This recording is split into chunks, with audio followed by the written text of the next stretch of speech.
Welcome back to my channel Payel world. আশা করি তোমরা সবাই ভালো আছো, সুস্থ আছো। তো আজকে আমি ফুড মেসেঞ্জারের রিভিউ অ্যান্ড ডেমোটা তোমাদের সাথে শেয়ার করব। যদি তোমাদের ভিডিওটা হেল্পফুল মনে হয়ে থাকে তাহলে লাইক, কমেন্ট, শেয়ার, সাবস্ক্রাইব করে চ্যানেলটিকে এগিয়ে যেতে সাহায্য করবে। অনেক বেশি পরিশ্রম হয় আর পা দুটো হয় খুব বেশি নোংরা। আমরা সবসময় পারি না নিজেদের পাগুলো পরিষ্কার রাখতে, কিন্তু পা পরিষ্কার করার জন্য যদি এইরকম একটা মেশিন পাওয়া যায় তাহলে অনেকটাই সুবিধে হয়।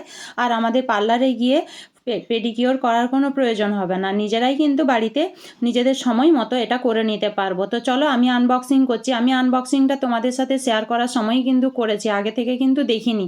নিজের থেকে ভাবলাম যে তোমাদের সাথে আগে শেয়ার করব, তো তখনই আমি একবারই দেখে নেব, তোমরাও দেখবে আমিও দেখব। তো দেখো আমি এটা বার করছি প্রথমেই। তো এটা অনেকটা বড় সাইজের আর খুব ভালো একটা মানে মেশিন, যেটা খুব হেল্পফুল আর খুব ভালোভাবেই কিন্তু পাগুলো পরিষ্কার করে। তো তোমরা দেখেই বুঝতে পারছো এটা একটা ক্যাপ, এই সামনের দিকে খুব সুন্দরভাবে এইভাবে আটকে দেওয়া যায়। এটা সামনের যে মানে নাকের মতো রয়েছে ওইখানটা দিয়ে কিন্তু জলটা ফেলে দেওয়া যাবে। আর একটা কেবেল রয়েছে, এটা যেহেতু কারেন্টের তো কেবেলটা আমাদের লাগিয়ে নিতে হবে, তারপরে অফ অন করা যাবে। এখানে বাটন রয়েছে, এখানে পুরো সিস্টেমগুলো কিন্তু রেখা রয়েছে, মেনশন করা রয়েছে, মানে কোনটাতে বাবেল হবে, কোনটাতে জলটা গরম হবে, সমস্ত কিছুই কিন্তু রয়েছে। আর জল এটাতে কিন্তু খুব সময় মানে কম সময়ের মধ্যেই জলটা গরম হয়ে যায়, যে অনেকটা লং টাইম লাগে সেরকম না। আর উষ্ণ গরম জল দেওয়ারও কোনো প্রয়োজন নেই, নর্মাল টেম্পারেচারে থাকা জল দিলেই হয়। আর এটা রয়েছে আমাদের পা পরিষ্কার করার জন্য, মানে গোড়ালি বা সাইডগুলো রাবিং করার জন্য। আর এখানে যে দুটো লাইট আমি দেখালাম, ওই লাইটগুলোর সাহায্যে কিন্তু আমাদের ব্যাকটেরিয়াগুলো খুব ভালোভাবে কিল করতে হেল্প করে আর পাটা খুব ভালোভাবে পরিষ্কার হয়। এখানে একটা বোতাম আমি দেখিয়েই দিয়েছি। তো চলো এবার ইউজ করে দেখাই তোমাদের। তো দেখো এখানে আমি মেশিনটা নিয়ে নিয়েছি। এখানে কিছু রেস্ট্রিকশান রয়েছে, মানে গাইড বুকে এখানে দেওয়া রয়েছে, যেমন এটা দাঁড়িয়ে ইউজ করা যাবে না, এটা চেয়ারে বা টুলে বসে কমফোর্টভাবেই কিন্তু ইউজ করতে হবে। মানে এটাতে পা ডুবিয়ে আমরা দাঁড়িয়ে থেকে কিন্তু এটা ইউজ করতে পারবো না, এটা কিন্তু শরীরের জন্য ভালো নয়। আর কিছু রেস্ট্রিকশান রয়েছে, যেমন যদি কারো স্পেসমেকার বসানো থাকে বা ভেঙে যাওয়ার কোনো যন্ত্রণা, হাড় ভেঙে যাওয়ার যদি যন্ত্রণা থাকে, সেই সব কারণে কিন্তু এগুলো ব্যবহার করা যাবে না। আর প্রেগনেন্সিতেও কিন্তু এগুলো ব্যবহার করা যাবে না এই মেশিনটা।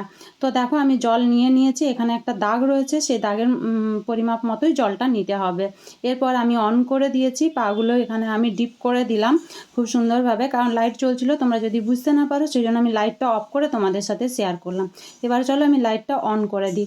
এখানে বাটনগুলো রয়েছে, কিভাবে কি করবে। তোমরা এখানে শ্যাম্পু ইউজ করতে পারো, বা তোমরা যে কোনো মানে সার্ফও ইউজ করতে পারো বা শ্যাম্পু ইউজ করতে পারো, যে কোনো ক্লিনজারও ইউজ করতে পারো, মানে পেডিকিওর করার জন্য যে ক্লিনজারগুলো আছে সেগুলোও করতে পারো। এই দেখো এখানে বাবলটা আমি অন করে দিয়েছি।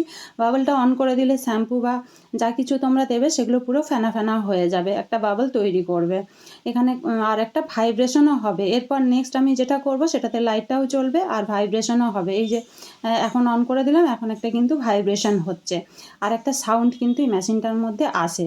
এটা একটা মাইনাস পয়েন্ট, যে সাউন্ডটা আসে, যেটা আমার একদমই কিন্তু পছন্দ নয়, সাউন্ডটা কিন্তু অনেকটা ডিস্টার্ব করে।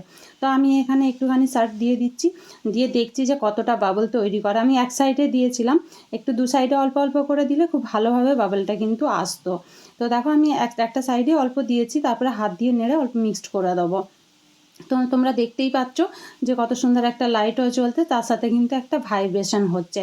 এরপর পাগুলো ডিপ করে যদি 10 মিনিট আমরা এইভাবে একটু বসে আর হালকা করে আমরা রাবিং করি, যে রোলারগুলো রয়েছে সেগুলো কিন্তু ম্যানুয়াল, সেগুলো আমাদেরকে পাটা অল্প অল্প নাড়িয়ে কিন্তু রাবিং করতে হবে। তাতে পায়ের তলায় থাকা সমস্ত রকমের যে নোংরাগুলো থাকে, আমরা খালি পায়ে হাঁটি বা সবসময় তো আমরা এদিক ওদিক যাচ্ছি, তার ফলে জুতোর তলায় থাকা নোংরাগুলো বা খালি পায়ে হাঁটার জন্য মেঝেতে ফ্লোরে যে নোংরাগুলো থাকে সেগুলো আমাদের পায়েতে কিন্তু আটকে যায়, সেগুলো খুব ভালোভাবে ডিপ ক্লিন করে, ভীষণ ভালো উপকার করে। মানে একবার করলে খুব ভালো রেজাল্ট পাওয়া যায়। আর ফিজিক্যালি যে ভাইব্রেশনটা হয় সেগুলো কিন্তু আমাদের অনেকটা রিল্যাক্স করে বডিকে, মানে 10 মিনিট ডুবিয়ে রাখলেই বোঝা যায় যে অনেকটা রিল্যাক্স করে। আর এখানে 42 ডিগ্রি পর্যন্ত কিন্তু জলটা গরম হবে, নিজেদের বডি মানে যতটা নিতে পারবে সেই রকম কিন্তু আমরা ওপেন করে দিতে পারি। আর এটা রয়েছে, এটা যদি এমনি অসুবিধা হয় কারো ঘষতে, তাহলে এইভাবে হাত দিয়ে খুলে ক্যাপটা এইভাবে রাবিং করলেই কিন্তু এক্সট্রা নোংরাগুলো বা ডেড সেলগুলো সব রিমুভ হয়ে যাবে। আর যদি না হয়, মানে খোলার দরকার না পড়ে, এইভাবেও কিন্তু অনেকে পরিষ্কার করে নিতে পারে। এটা নিজের সুবিধা মতো ইউজ করলে সব থেকে বেশি ভালো হয়। যে পা পরিষ্কার করার জন্য এটা খুব ভালো কাজ কাজ করে, তোমরা চাইলে করতেই পারো। দেখো আমার পাটা অনেক ক্লিন হয়ে গেছে। এর সাথে আমি একটা পেডিকিওর তোমাদের সাথে শেয়ার করব, তোমরা যদি চাও আমায় কমেন্ট করে জানিও। আর ভিডিওটা কীরকম লাগলো সেটাও কিন্তু কমেন্ট করে জানিও। এটা অনেক বেশি ক্লিন করে।